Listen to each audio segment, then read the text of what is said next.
حمد و صلات کے بعد انتہائی عزت و تکریم کے لائق سامعین و حاضرین، دوستوں، بزرگوں اور بھائیوں، محفل شب برات کے عنوان سے اس خوبصورت رات میں اور ان ٹھنڈی ہواؤں میں آپ حضرات تشریف فرمائیں۔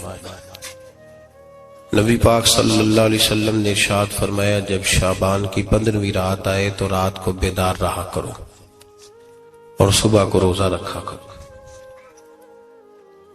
تو جب حضور نے کہہ دیا بیدار رہو تو پھر کسی کو سونا نہیں چاہیے، بیدار رہنا چاہیے۔ اور بیداری کا مطلب یہ نہیں کہ وہ آدمی بس جاگتا رہے، اس کا مطلب یہ ہے کہ وہ اللہ اللہ کرے، درود پاک پڑھے، عبادت کرے، تلاوت کرے، ذکر فکر میں رہے۔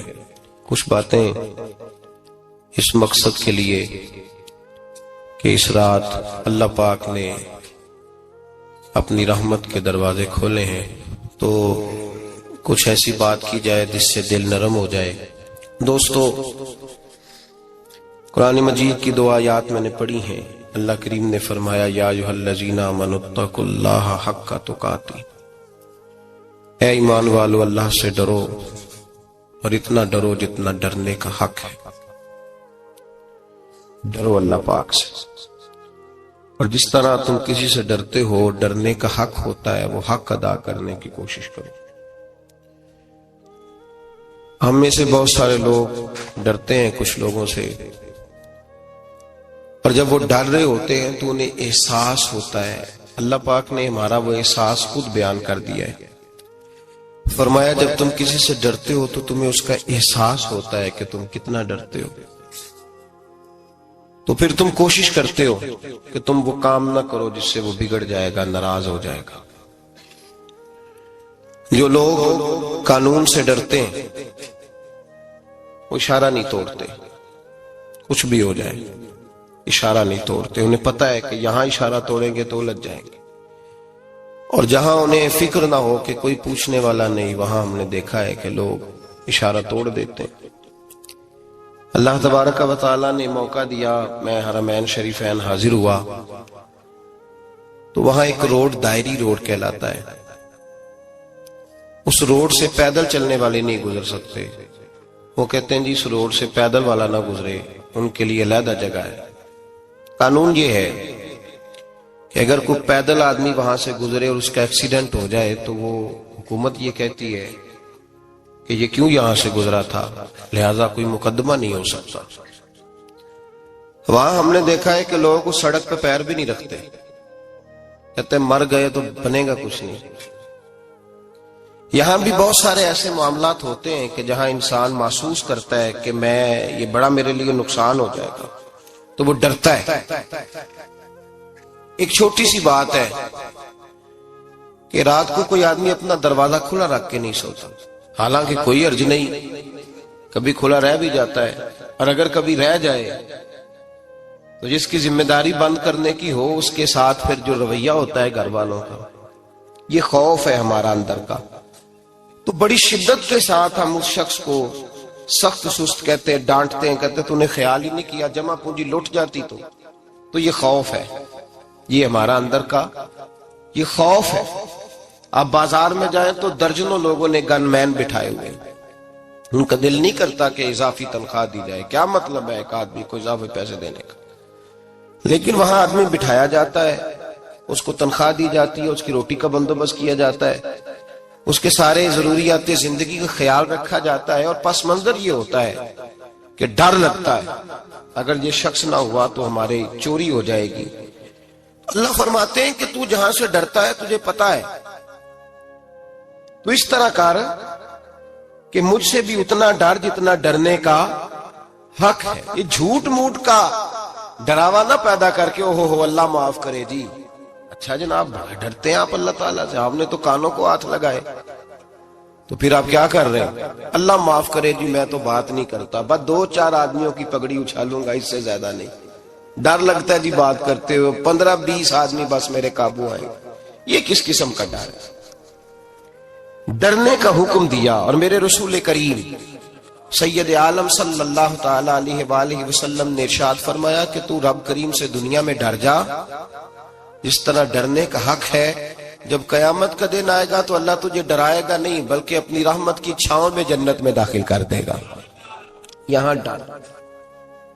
ایک جگہ تو اللہ نے فرمایا ڈرو، اور کچھ جگہوں پہ فرمایا کہ جو میرے علم والے بندے ہیں نا، جن کو میں نے علم دیا ہے، عالم ہیں، ان کے بارے میں فرمایا کہ ان کے دلوں میں میری خشیت ہے. انما یخشی اللہ من عبادہ العلماء، اللہ کے بندوں میں سے جو علم والے ہیں وہ اللہ کی خشیت رکھتے.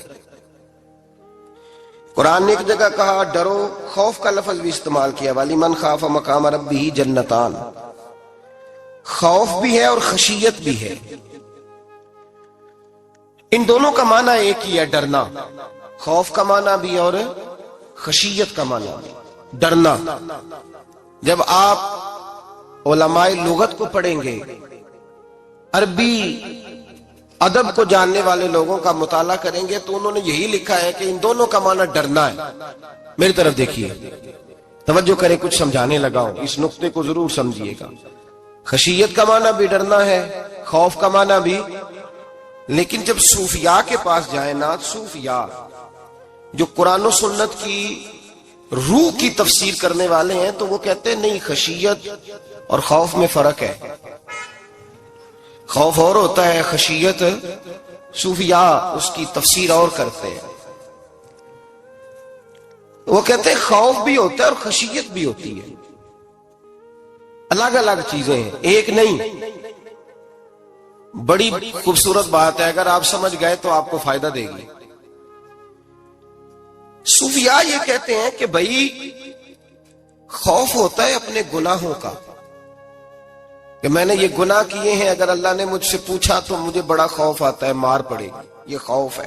پھر سمجھ لیں، ایک آدمی نے حرام کا مال کٹھا کیا ہے زندگی میں، معاذ اللہ اس نے بڑے پاپ کیے، گناہ کیے، شراب پی، بدکاری کی، معاذ اللہ تعالیٰ ثم معاذ اللہ. اب اسے ڈر لگ رہا ہے کہ اللہ تبارک و تعالیٰ نے پوچھا تو میں کیا جواب دوں گا. یہ خوف ہے. اور خشیت یہ ہے کہ ایک آدمی سارا دن نماز پڑھتا ہے، روزہ رکھتا ہے، عبادت کرتا ہے، اللہ کو یاد کرتا ہے، پھر بھی ڈرتا ہے. یہ خشیت ہے، یہ خشیت ہے. جو گناہوں سے ڈرے وہ خوف ہے، اور جو رب کی ناراضگی سے ڈرے وہ خشیت ہے. جو کہے یار میرا رب کہیں ناراض نہ ہو جائے، میرا رب کہیں مجھ سے. بڑی خوبصورت مثال دی. میں نے اپنے صاحب سے پوچھا کہ حضور یہ مسئلہ کیا ہے، تو فرمانے لگے ایک بادشاہ نے ایک غریب کی بیٹی اسے پسند آ گئی تھی، تو اس نے عزت کے ساتھ اس سے شادی کر لی، رشتہ بھیج کے وقار کے ساتھ. بیٹی کا باپ اپنی بیٹی کے مقدر پر رشک کرنے لگا کہ میری بیٹی کو بادشاہ نے پسند کیا ہے، بادشاہ کے شہزادے نے رشتہ بھیج دیا ہے. شہزادہ بیاہ کے لے گیا بیٹی کو.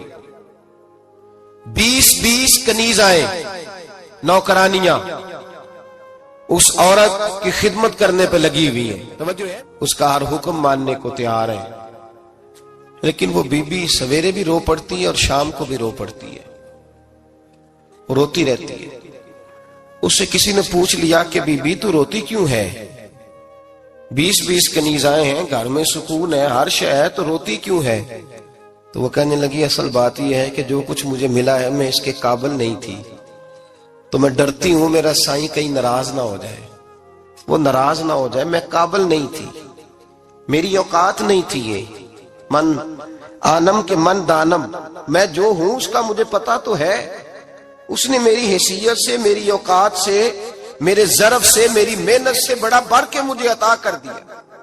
میری چونکہ اوقات سے زیادہ دے دیا تو میں ڈرتی ہوں وہ ناراض نہ ہو جائے، کہیں میری یہ کھیل، یہ جو میں نے گھونسلہ بنایا ہے، یہ کہیں میرا ٹوٹ نہ جائے.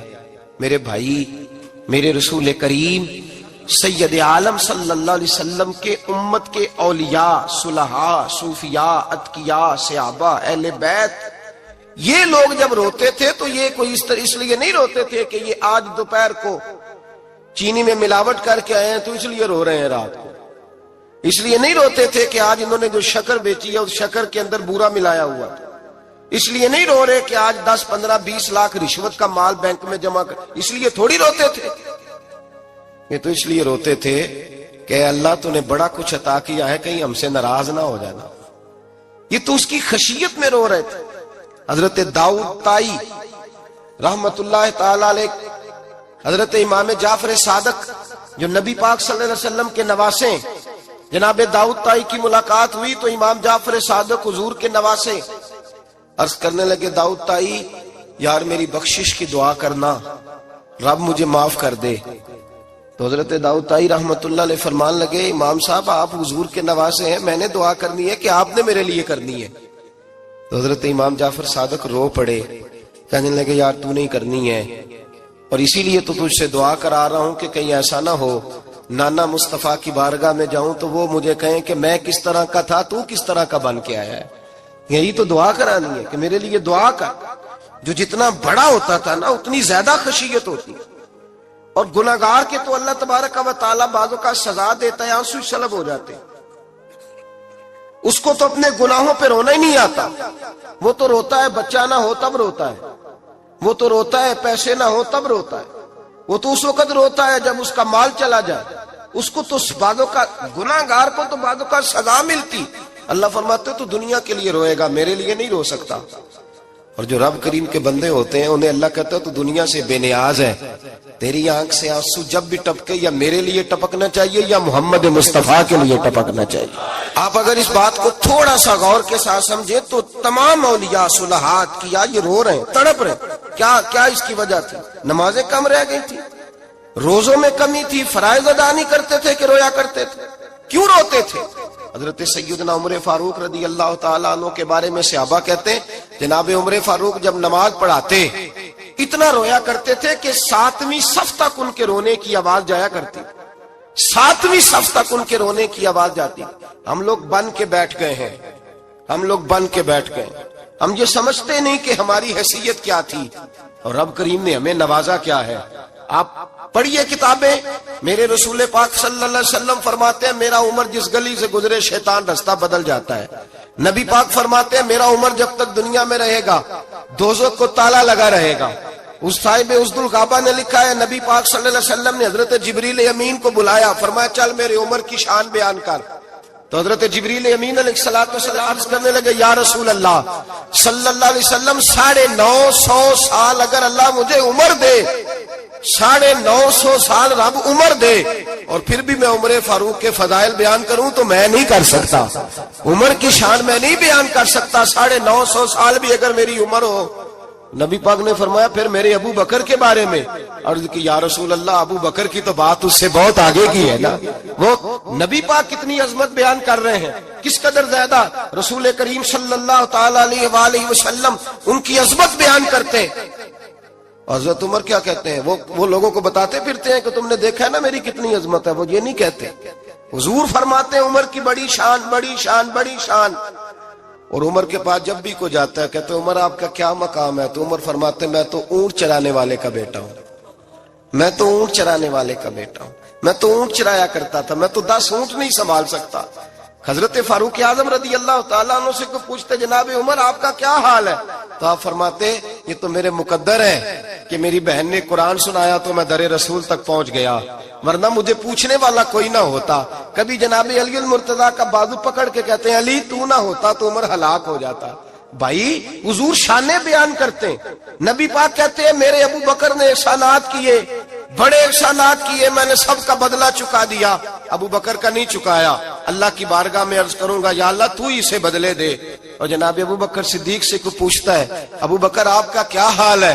تو ابو بکر صدیق فرماتے ہیں مجھ سے میرے اندر کا عالم نہ پوچھو، اگر قیامت کے دن اعلان ہوا نا کہ سارے لوگ بخشے گئے ایک باقی بچا ہے تو مجھے ڈر لگتا ہے کہ اکیلا ابو بکر ہی بچ جائے گا جو نہیں بخشا جائے گا.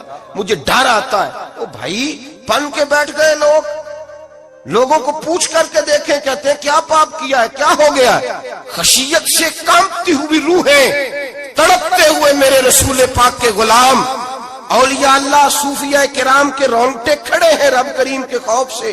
جو جتنا مالک کو جانتا ہے اتنا کانپ رہا ہے، اتنا ڈر رہا ہے.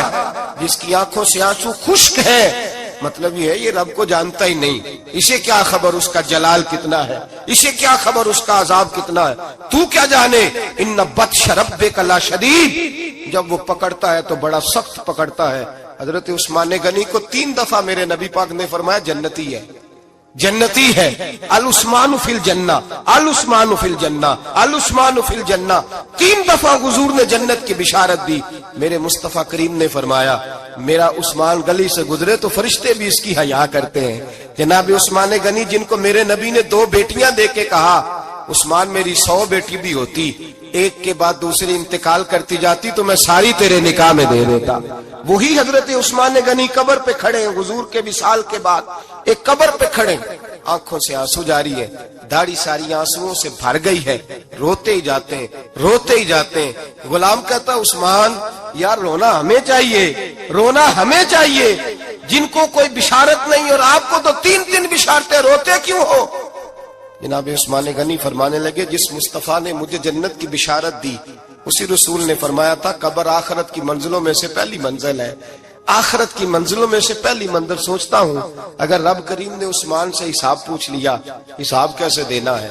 میرے مصطفیٰ کریم نے، یہ تو بات ہے نا جناب عمر کی، یہ تو بات ہے حضرت عمر کی، حضرت ابو بکر کی، جناب عثمان غنی کی، اور جس شیر خدا کے بارے میں نبی پاک نے فرمایا علی منی وانا من علی، فرمایا علی اور میں 2 نہیں، میں علی ہوں اور علی میں ہے، جن کو فرمایا من کنت مولا ہوں وہذا علی مولا، جس کا میں مولا اس کا علی بھی، اس کا علی بھی، جس مولا علی شیر خدا کو یہ درجہ دیا۔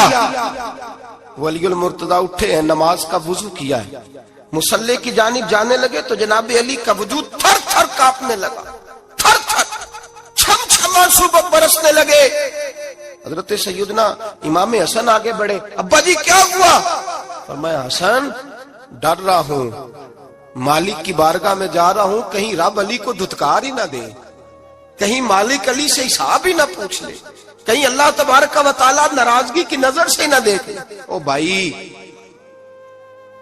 ہم لوگ اتنے دلیر، اتنے تگڑے، اتنے سیاہ، اتنے عقل مند، اتنے گناہوں کے پیچھے پہاڑ ہیں، لیکن مجال ہے کوئی ایک قطرہ وہ آنسو جو ہم نے سنبھال کے رکھے ہیں دنیا داری پہ بہانے کے لیے۔ کبھی اپنا حساب کر، کبھی سوچ، روز شکوہ کرتا ہے، کہتا ہے میرے پاس پیسے نہیں، گاڑی نہیں، کار نہیں، کوٹھی نہیں، سرمایہ نہیں۔ کبھی سوچ جو کچھ ہے اگر رب کریم میرے اور آپ کے اعمال دیکھے تو ہماری حیثیت ہے کہ وہ سارا کچھ ہمیں دیا جاتا، ہماری اوقات تھی کہ وہ ہمیں دیا جاتا جو اس نے دیا ہے۔ ٹٹول کے دیکھیں، عمر گزر گئی شکوے کرتے، ذرا پلٹ کے دیکھیں، اگر ہمارے گناہ اور ہماری نیکیاں اکٹھی کی جائیں تو ہم جزا والے نہیں سزا والے نکلتے ہیں معاذ اللہ۔ محمود غزنوی بڑا پیار کرتے تھے ایاز کے ساتھ، بڑا پیار کرتے تھے، نوازا کرتے تھے، روز کوئی نہ کوئی تحفہ ملتا تھا ایاز کو۔ کچھ حسد کرنے والوں نے کہا محمود تو اسے تحفے دیتا ہے اور یہ جنگل میں اسلحہ اکٹھا کر رہا ہے، یہ تیرے خلاف علیحدہ سے فوج تیار کر رہا ہے، کچھ وقت آئے گا یہ تجھے چھوڑ کے علیحدہ سے بادشاہی کا دعویٰ کر دے گا۔ محمود غزنوی کہنے لگے یہ کس طرح کی بات؟ کہا تمہیں پتہ ہے کہ ایاز عصر سے لے کر عشاء تک کہاں رہتا ہے؟ محمود کہنے لگے یار واقعی میں نے کبھی پوچھا تو نہیں، شک کا بیج بو دیا، شک کا بیج بو دیا۔ محمود غزنوی کہنے لگے اچھا آج میں پیچھا کروں گا، تفتیش کروں گا، تحقیق کروں گا کہاں جاتا ہے، تحقیق کروں گا۔ محمود غزنوی نکلے پیچھا کرنے، عصر کے بعد ایاز نے جنگل کا رخ کیا، محمود بھی پیچھے پیچھے ہو لیے۔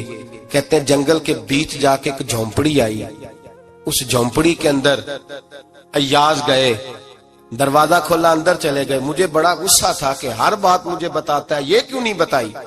جب ایاز اندر گئے تو میں نے زور زور سے دروازہ کھٹکھٹایا غصے کے ساتھ۔ ایاز نے دروازہ کھولا، باہر آئے، میں نے کہا پیچھے ہٹ۔ ایاز پیچھے ہٹے تو میں اندر چلا گیا۔ محمود کہتے ہیں جب میں اندر گیا تو میں نے اس جھونپڑی میں ایک پرانا کرتا لٹکا ہوا دیکھا، ایک ٹوٹے ہوئے جوتے پڑے ہوئے دیکھے، ایک چھوٹا سا ڈنڈا دیکھا، ایک مٹکا، ایک پیالہ دیکھا۔ میں نے ساری تلاشی لی تو چند ٹوٹی پھوٹی پرانی چیزیں۔ میں نے کہا یاز یہ کیا ہے؟